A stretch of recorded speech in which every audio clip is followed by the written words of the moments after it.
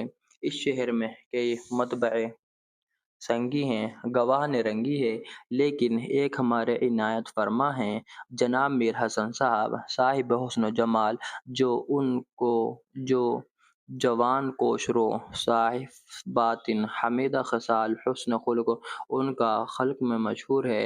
عجب و نخوت ان کے نزدیک سے دور ہے، موسم شباب ہے، چہرے پر جوانی کی آب و تاب ہے، بیت آبرو، کاکل مشک بو، صفحہ رخسار، گل بے خار، از سرتاپا، ہر شے دیوان وجاہت میں انتخاب ہے۔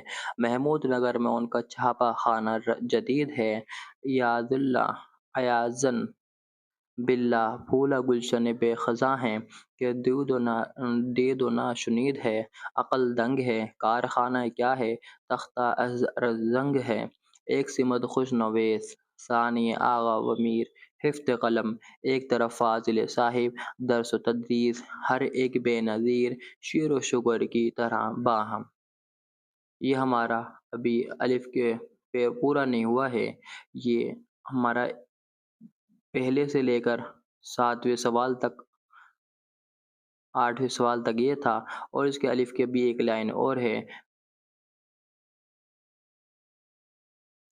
اس کے آگے کا پیراگراف، ایک جاولاتی کل جسے دیکھ کر جی بے کل ہو گیا۔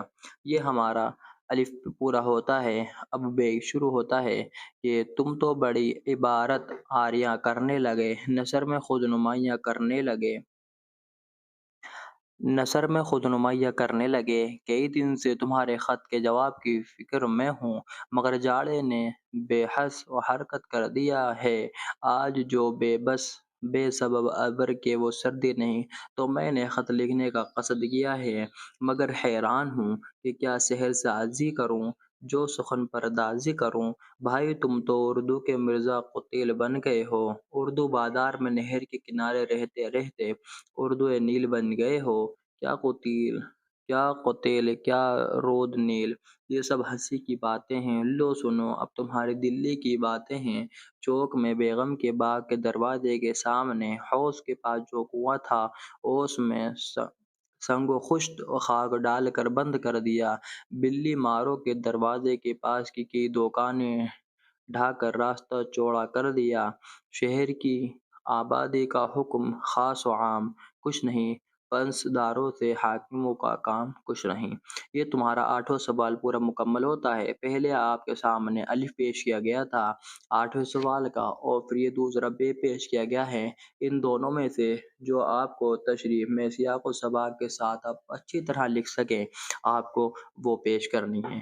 اب ہمارے سامنے 9واں سوال شروع ہوتا ہے، جو ضروری سوال تھا۔ 8واں اور 9واں سوال ہمارے سامنے ضروری تھا، نوٹ میں صاف صاف لکھا ہوا تھا، 5 سوال لکھ کرنے ہیں اور آخری کے 2 سوال لازمی ہیں۔ اب ہمارا 9واں سوال شروع ہوتا ہے، مندرجہ ذیل میں سے کسی ایک منظوم اقتباس کی تشریح سیاق و سباق کے ساتھ کیجیے۔ یہ بھی آپ کے 8ویں سوال کی طرح وہ نثر میں تھا، یہ نظم میں ہے۔ تو یہ بھی دو حصوں پر مشتمل ہے۔ ان میں ایک حصہ آپ کو کرنا ہے جو آپ سیاق و سباق کے ساتھ اچھی طرح جانتے ہوں گے، وہ آپ اچھی طرح بے کش کر پائیں گے، لیکن جو آپ اچھی طرح نہیں جانتے وہ آپ اس حصے کو بالکل بھی نہ چھیڑیں۔ اب میں اس حصے کا الف پڑھنا شروع کرتا ہوں۔ سن تو صحیح جہاں میں ہے تیرا فسانہ کیا، کہتی ہے تجھ کو خلق خدا غائبانہ کیا، توڑ کر تارے نگاہ کا سلسلہ جاتا رہا، خاک ڈال آنکھوں میں میری قافلہ جاتا رہا، جذبہ بے اختیار شوق دیکھا چاہیے، سینہ شمشیر سے باہر ہے دم شمشیر کا، اثر اس کو ذرا نہیں ہوتا، رد راحت فضا نہیں ہوتا، کثرت سجدہ سے وہ نقش قدم کہیں پامال سر نہ ہو جائے۔ یہ تمہارے الف مکمل ہوتا ہے۔ پھر دوسرا شعر شروع ہوتا ہے۔ حال دل یار کو لکھوں کیوں یار، ہاتھ دل سے جدا نہیں ہوتا، محبت میں نہیں ہے فرق جینے اور مرنے کا، اسی کو دیکھ کر جیتے ہیں جس کافر پر دم نکلے۔ کہہ سکے کون یہ جلوہ گری کس کی ہے، پردہ چھوڑا ہے وہ اس نے کہ اٹھائے نہ بنے، زیر زمیں سے آتا ہے جو سو گل در بکف، قارون نے راستے میں لٹایا خزانہ کیا، حباب آساں میں دم بھرتا ہوں تیری آشنائی کا، نہایت غم ہے اس قطرے کو دریا کی جدائی کا۔ حضرات، یہ آپ کے سامنے بیسک ٹیکسٹ کا مکمل پرچہ آپ کے سامنے پیش کیا ہے۔ واقعی مجھے لگتا ہے واقعی آپ کی یہ ضرور مفید ہوا ہوگا، اور اگر آپ کو یہ زیادہ ہی کارآمد ویڈیو لگے تو آپ اس ویڈیو کو اپنے پڑھنے والے ساتھیوں کو ضرور پہنچائیں اور انہیں بھی اس علم سے فائدہ اٹھائیں۔ ہوتی ہے پھر اگلی ویڈیو میں ملاقات۔ السلام علیکم۔